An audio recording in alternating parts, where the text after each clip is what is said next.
What's going on, guys? It's Steve. The 2016-17 NBA Most Valuable Player Award race is on the way. We're now going into the second, well, actually, this is the second full month, but we're heading into the home stretch. Soon, once January and February comes, that's the home stretch, especially after All-Star break. But as of right now, there are 10 players, and this is from Basketball Reference. There are 10 players that are leading for the top candidates in the 2016-17 NBA MVP award race.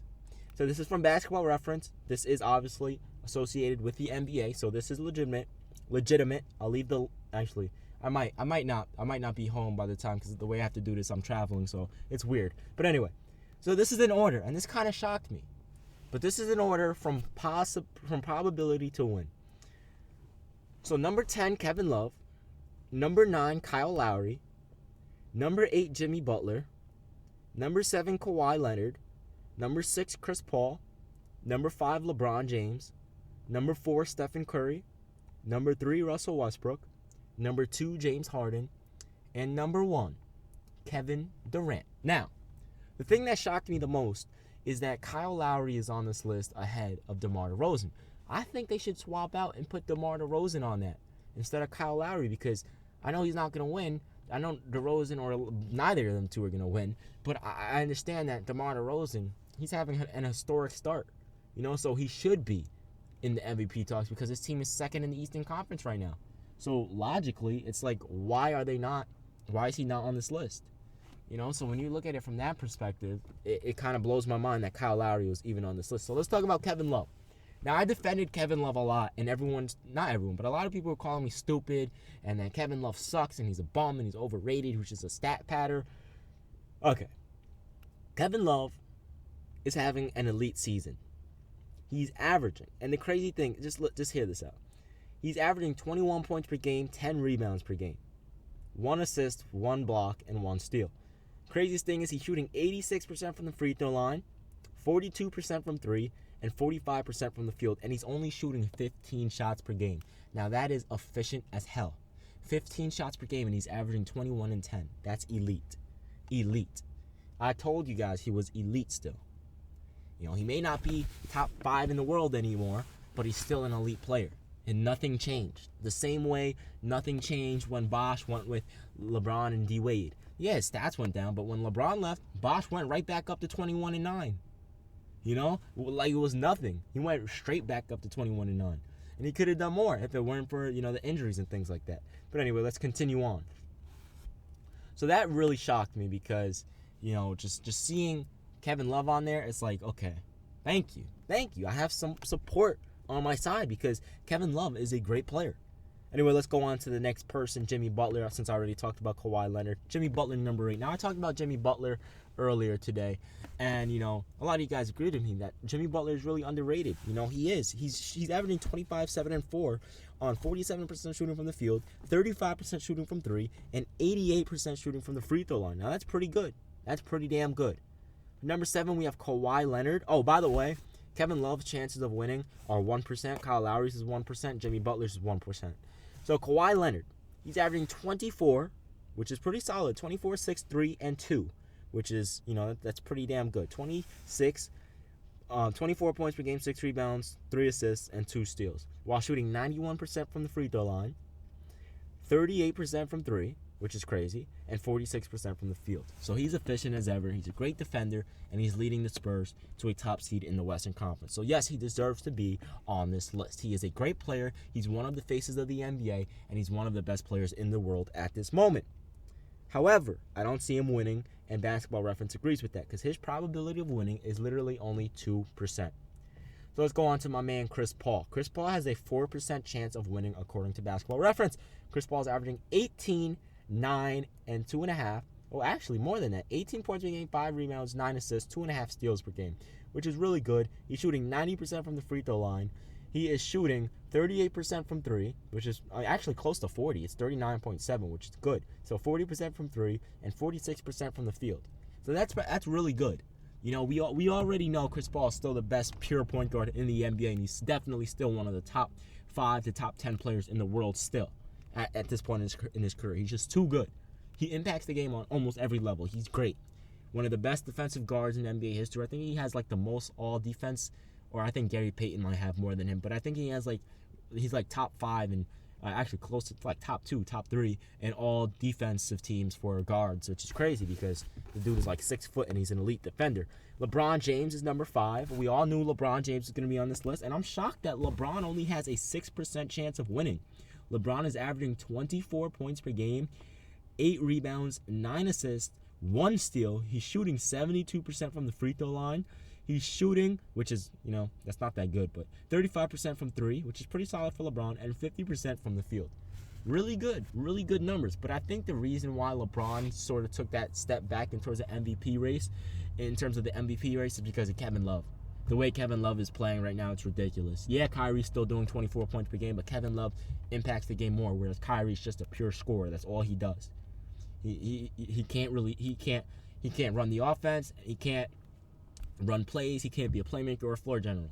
We know that. He's just a pure scorer. There's nothing wrong with that, but that's not going to work if it was just him by himself. So that's why LeBron helps him out a lot. So that's why LeBron, in my opinion, took that back seat. Not the back seat, but he slowed down in terms of the MVP race. Now, number 4, we have Stephen Curry, which isn't a surprise. He has a 6.5% chance of winning.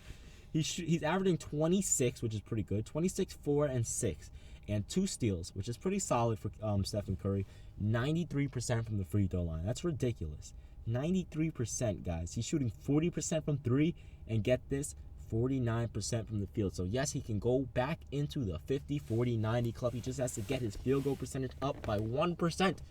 So, if he can shoot 50% for more than half of the games, the remainder of the games left in the season, he should be good. Stephen Curry is doing his thing. We all know what Stephen Curry does on the floor. He's a shooter. He can pass. He's actually a very underrated passer. He really is. And I didn't even realize that until last year. I didn't realize he was that good of a passer. I mean, throwing behind the back alley-oops, between the legs, behind the ear, doing crazy things. Great floor general as well. Very underrated passer. And it's sad that he doesn't get recognition as a passer because he's really good. Next up, we have Russell Westbrook, who's leading the Oklahoma City Thunder to a 14-8 start without their without their best and third best players, and Kevin Durant and Serge Ibaka leaving, which is pretty crazy. That's bananas in my opinion.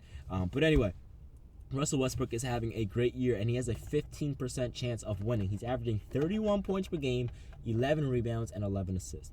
Keep in mind, he's 6'3", and he's averaging 11 rebounds and 11 assists. He's a triple-double machine. It's crazy. That shouldn't be possible, dude. He's shooting 81% from the free throw line, which is good, 33% from 3, which is pretty solid, and 43% from the field. Now, when you look at him and you see the turnovers, the efficiency, it may not be as good as players like Stephen Curry or LeBron or, Kevin Durant, but you also have to understand the situation he's in. He's in a situation where 40% of the plays ran for the Oklahoma City Thunder are ran for or through Russell Westbrook. That's crazy. I think that's close to an all-time NBA record for usage percentage. That's crazy. So when you look at that and the amount of times he has the ball in his hand, definitely, obviously you're going to have more turnovers. So it's kind of an unfair judgment to just look at the efficiency and say, oh, you know what, he's inefficient. Well, you have to look at the bigger picture. You have to look at the fact that, he has the ball in his hands at all times. You have to look at the fact that he's really the only one doing work on that team. So next up, we have James Harden, who has supposedly a 30% chance of winning the MVP award.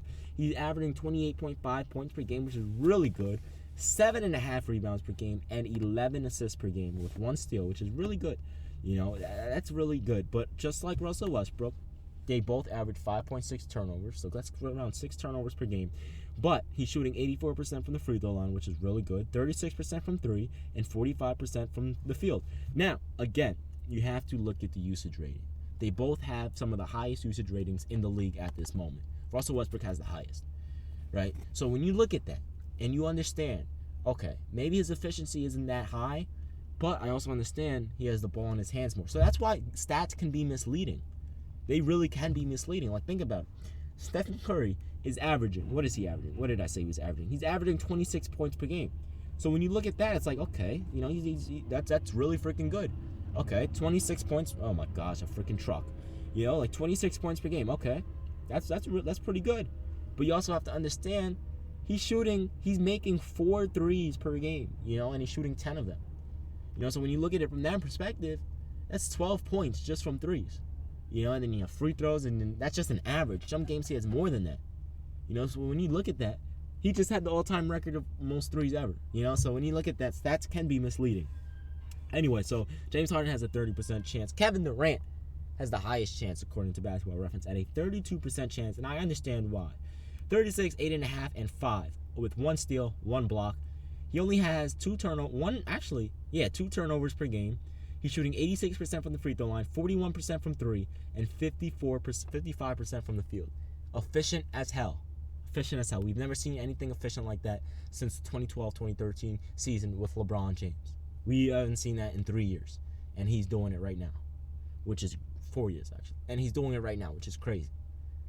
So I understand why, but then I also look at it, I'm like, okay, how can he really be that valuable if the Warriors, they should be flawless if he's that valuable, because they started off 24-0 last year, right? I'm pretty sure they started off 24-0 last year. They're 20-3, so, I mean, come on, if he's so valuable, they should be flawless, and they should be like 23-0 right now. But at the same time, they lost some other players and other things, so that's why things are misleading. But anyway, that's the update on the 2016-17 NBA Most Valuable Player Award tracker. Let me know what you guys think about it in the comment section below. Just to go through it again: KD at number 1, James Harden number 2, Russ, Steph, LeBron, CP3, Kawhi, Jimmy Buckets, Kyle Lowry, and Kevin Love.